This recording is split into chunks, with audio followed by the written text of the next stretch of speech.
The MiG-35 is finally ready to dominate the skies.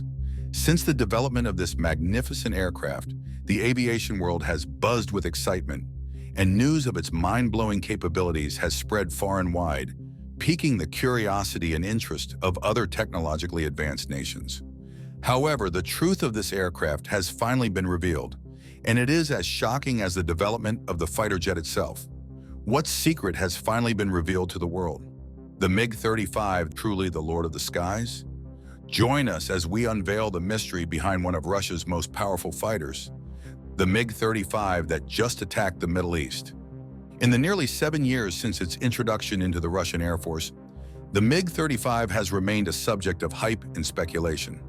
This is probably due to its alleged capabilities, including the fact that Kremlin officials have boasted that the fighter's onboard radar can detect and track 10 to 30 targets simultaneously from an impressive distance of 160 kilometers. However, it appears these grand claims were more about enticing foreign buyers than reflecting the jet's actual capabilities. Is there an iota of truth to this? Let's find out. The Mikoyan MiG-35, a Russian multi-role fighter jet made by Mikoyan and a part of the United Aircraft Corporation, has caused quite a stir in the aviation world. This aircraft is marketed as a 4+ generation fighter and is an advanced version of the MiG-29M/M2 and MiG-29K/Ku fighters. According to Russian defense sources, it's an upgraded version of the MiG-29KR. There are two versions of this airfighter, the single-seat and the two-seat. The single-seat version is called MiG-35S, and the two-seat version is MiG-35UB. Compared to the early MiG-29 versions, the MiG-35 has much better avionics and weapon systems, including new precision targeting capabilities and an optical locator system that allows it to operate independently without ground support. The production aircraft use a PISA radar with an option for an ASA radar, but they don't have the previously planned thrust vectoring control. How did this magnificent aircraft come about? Let's check out the development process. Back in the late 1980s, the MiG-35 was a name attached to a very different airfighter. This single-engine combat aircraft was designed for both air-to-air and air-to-ground roles, and was evaluated by Indian pilots in the Soviet Union. It was pitched as a potential rival to India's light combat aircraft. Fast forward to 2007, when Russia unveiled a model of the MiG-29M, temporarily named MiG-35, at the Aero India Air Show in Bangalore. This move was part of Russia's bid to sell these planes to India. Competing against the Eurofighter Typhoon, Boeing F/A-18Ys/F Super Hornet, Dassault Rafale, Saab JAS-39 Gripen, and F-16 Fighting Falcon, the MiG-35 was in the running for India's MRSA competition for 126 multi-role combat aircraft. However, radar and engine issues led to its elimination in April 2. Despite this setback, Russia wasn't giving up. In 2013, plans emerged to order 37 MiG-35s. Budget cuts delayed this until 2016. By 2015, development was set to wrap up in 2017, with the aircraft entering service in 2018. Russia's air and space forces aimed to replace their aging fleet of light fighters with at least 170 MiG-35s. The first two pre-production aircraft were delivered at the end of 2016. On January 26, 2017, Mikoyan showcased the new MiG-35 to the Russian government, followed by a demonstration for potential export customers. The upgraded MiG-35 featured a new fly-by-wire system, a more advanced cockpit, improved avionics, and precision-guided targeting capabilities. In July 2017, the Russian Defense Ministry agreed to buy 24 MiG-35s. The first contract for 6 aircraft was signed in August 2018, with plans for a second contract for 14 more in 2020. By June 17, 2019, the Russian Aerospace Forces received the first 2 serially produced MiG-35s.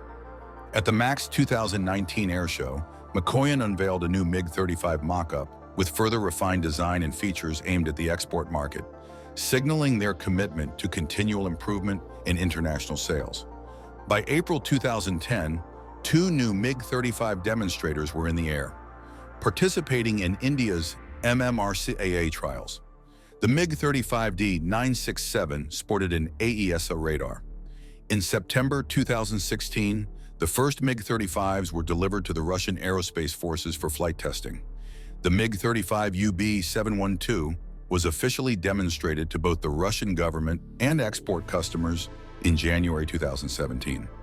July 2017 brought news that serial production would kick off within 2 years.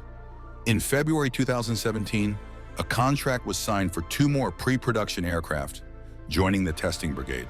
State trials began in 2018, with factory trials concluding successfully by May of that year. In April 2019, the MiG-35 UB-11 joined the testing phase. By May 2021, the MiG-35 had received a preliminary certificate for limited series production, even as it continued state joint trials. Over the years, this fighter has been said to receive several upgrades, bolstering its overall capabilities and making it a feared aircraft. What are the upgraded designs of this Russian airfighter? The MiG-35 and MiG-35D are improved versions of the MiG-29K/KUB and MiG-29M/M2 fighters, with better combat efficiency, versatility, and performance. The main upgrades include advanced targeting systems, compatibility with various weapons, and enhanced defensive systems for greater combat survivability. These new designs surpass the original models and allow the aircraft to perform multiple roles like their Western counterparts. New avionics help the MiG-35 achieve air superiority, conduct precise ground strikes in any weather, perform aerial reconnaissance with optical and radar equipment, and carry out complex joint missions. This includes RD-33MK engines and the newly designed OLS-35 optical locator system. The number of weapon stations has increased to 9, the flight range is 50% longer, and radar visibility has been reduced. The final configuration of the MiG-35's onboard equipment is flexible, using the MIL STD-1553 bus. The maximum payload is 6.5 tons. In January 2017, during a call with Russian President Vladimir Putin, Yuri Slyusar, president of the UAC, mentioned that the MiG-35 might be able to use laser weapons in the future. Military trials of this laser would follow flight tests of the aircraft. However, there was some confusion about whether Slyusar meant laser weapons or laser-guided weapons. The MiG-35 is also expected to launch the KH-36 Grom-1 cruise missile, giving it a long-range strike ability that the MiG-29 lacks. The MiG-35 has a glass cockpit with night vision goggles, an extra display for the optical locator system, and 3 color LCD multifunction displays. The 2-seat version, MiG-35D, has 4 LCD displays in the rear cockpit. The MiG-35D uses a tandem cockpit, while the single-seat MiG-35 uses the rear cockpit for extra fuel, still retaining a 2-seat canopy. Serial production MiG-35s are equipped with a PISA radar from the Zhuk family, with an AESA radar available for export.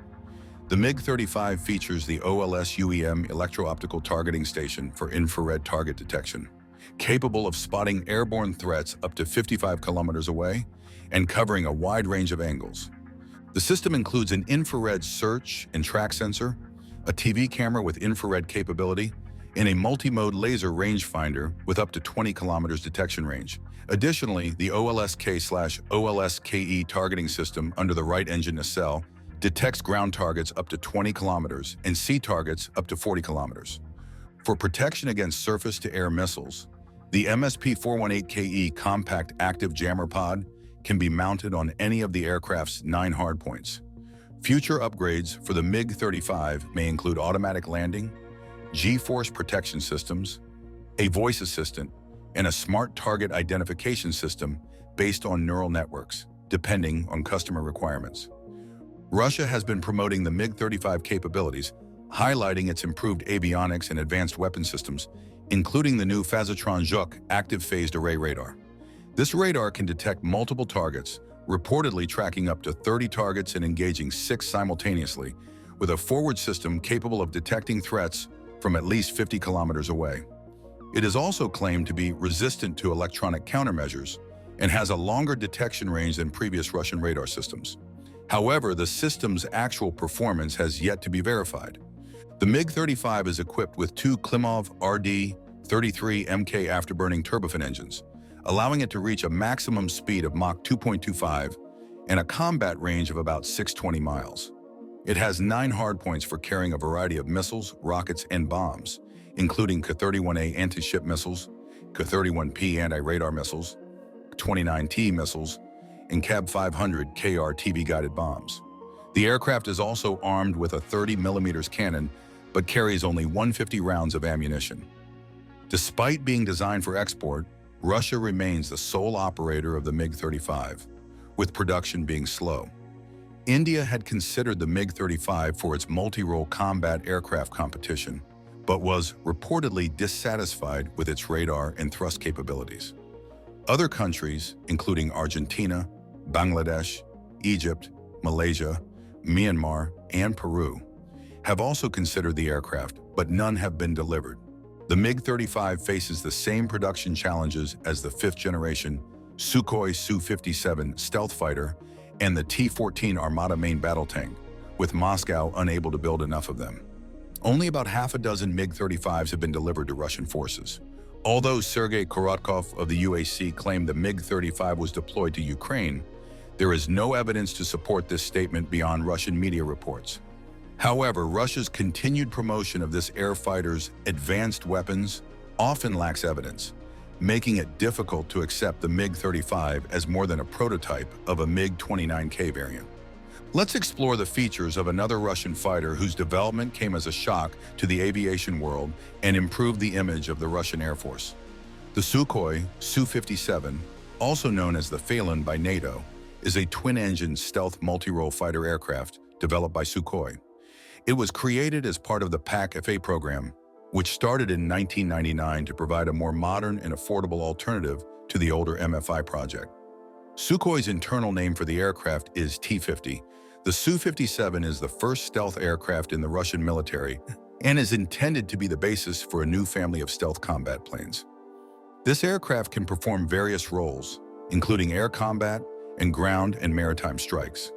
It features stealth technology, high maneuverability, supercruise, advanced avionics, and a large payload capacity. It is expected to replace the MiG-29 and Su-27 in the Russian military and is also being marketed for export. The first prototype flew in 2010, but development was delayed due to technical and structural issues, including the crash of the first production aircraft before delivery. Despite these delays, the first Su-57 entered service with the Russian Aerospace Forces in December 2020.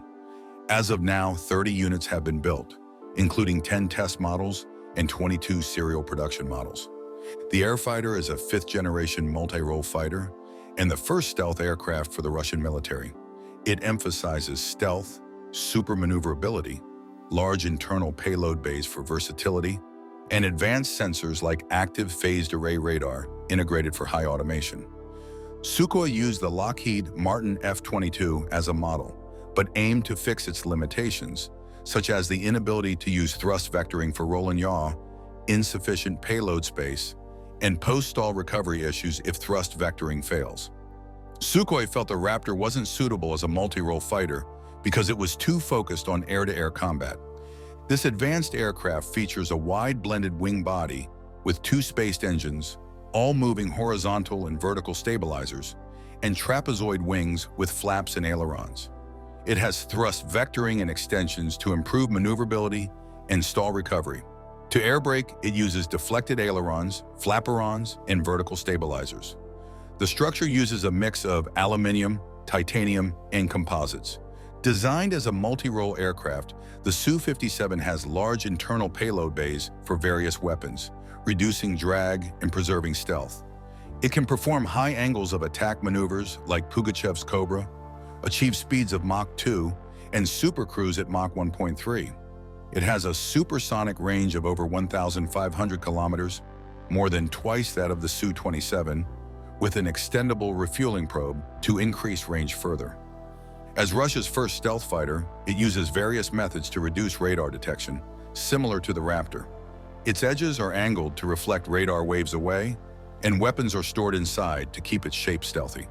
Special coatings on the surface absorb radar waves. The infrared sensor can be turned backwards when not in use and is treated to absorb radar as well. The engine intakes are designed to hide the engine from radar. The cockpit canopy has a special coating to reduce radar detection and protect the pilot from UV and heat. The Su-57's design is focused on reducing radar visibility from the front, unlike American stealth designs, which are stealthier from all angles.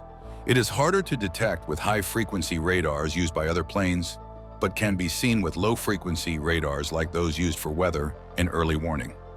The Su-57 is powered by two impressively advanced engines, and they both provide high thrust and help with maneuverability. It has thrust vector control, which allows it to change direction quickly. The engines also have features to protect against debris when taking off from rough airstrips. A future version, the Su-57M, will have even better engines to reduce radar and heat signatures. However, that's not everything amazing about this aircraft. It can carry a variety of weapons internally to maintain stealth. It has two main weapon bays and two smaller side bays. It can carry air-to-air missiles for combat with other planes and air-to-ground weapons for striking targets on the ground. It also has a 30mm cannon for close combat. The cockpit is fully digital with large displays and advanced control systems. The pilot uses a special helmet that helps with targeting. The ejection seat and life support system are designed for high altitude and high-speed ejections. The aircraft allows the pilot to perform high-G maneuvers for extended periods. The PAC-FA program aims to fully integrate the Su-57's avionics, improving the pilot's awareness and reducing workload. The main systems include the Sh-121 radar and electronic countermeasure system, featuring nose-mounted and side-looking AESA radars for increased coverage and stealth, and the 101KS ATOL electro-optical system with infrared search and track, directional infrared countermeasures, missile warning sensors, and a navigation pod. The airfighter also uses an advanced inertial navigation system that integrates with GLONASS and has a real-time monitoring system for efficient maintenance. Additionally, it serves as a platform for testing AI and autonomous flight technologies. This airfighter was the perfect aircraft, and in early 2022, the Russian Air Force seemed to be the second or third best in the world after the US and maybe China's air forces. However, it seemed like this was only on paper. In reality, the Air Force, with over 1,000 fighters and at least 100 bombers, had serious but mostly hidden problems. These included a lack of experience, shortages of key weapons, and a rigid command structure. These issues explain why the Air Force performed poorly in the early months of Russia's war on Ukraine, starting in February 2022. 2 years later, the Russian Air Force, known as VKS, made long overdue reforms. The new Russian Air Force is now battle-tested, well-equipped with new precision weapons, and more flexible. This improvement is clear along the 600-mile front of the war, where Russian fighters are using powerful bombs to destroy Ukrainian positions. The Air Force's problems weren't obvious in the first few days of the war because the initial Russian attack disrupted Ukrainian air defenses. In the early days, Russian fighters flew over Ukraine almost freely, mostly dropping unguided bombs. But by early March, Ukraine's air defense crews, equipped with new weapons from allies, started shooting down many Russian jets. Facing heavy losses, the Russian Air Force reduced its operations.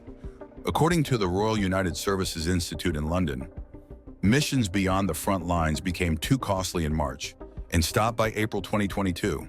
The VKS faced three main problems. Without long-range precision weapons like those used by Western air forces, Russian jets had to fly directly over their targets to hit anything valuable. Even if they had quickly acquired precision bombs, it wouldn't have helped much because only a few Russian pilots had experience using them. Additionally, Russian commanders tightly controlled their pilots, making them follow strict bombing coordinates and not allowing them to adjust their paths to target moving Ukrainian forces. As a result, the Russian Air Force largely stayed out of the war's first year, except for bombers that launched cruise missiles at Ukrainian cities from a long distance. But the rest of the Air Force wasn't actually idle. Instead, it was transforming itself. And in early 2023, it roared back into action. Instead of flying nearly suicidal low-altitude missions, dumb bombing map coordinates, its increasingly experienced pilots flew high and fast and tossed winged, satellite-guided KBD glide bombs, some weighing as much as 3,300 pounds. at Ukrainian troops from as far away as 25 miles. Far enough to reduce, though not eliminate, the danger from Ukraine's air defense. The KABs are crude analogs of the U.S. Air Force's own Joint Direct Attack munitions. They're simple and handmade, and probably not very accurate, but they don't need to be. What they lack in precision, they make up for with sheer explosive power. KABs hit Ukrainian troops during Ukraine's counteroffensive last summer, weakening them before they even reached Russian forces. Last month, hundreds of KABs destroyed Ukrainian defenses in Avdiivka, speeding up the city's fall. Now the glide bombers are targeting Ukrainian positions in Krinky, Vuhledar, Berdych, and other frontline areas. The Russian Air Force is not just relevant again. It has become an essential aspect of Russia's war strategy. But its increased activity brings risks. It's flying more than 100 combat missions a day, nearly as many as in the early days of the war. Thanks for watching. While you are still here, click on the link on your screen to check out another of our videos. See you there.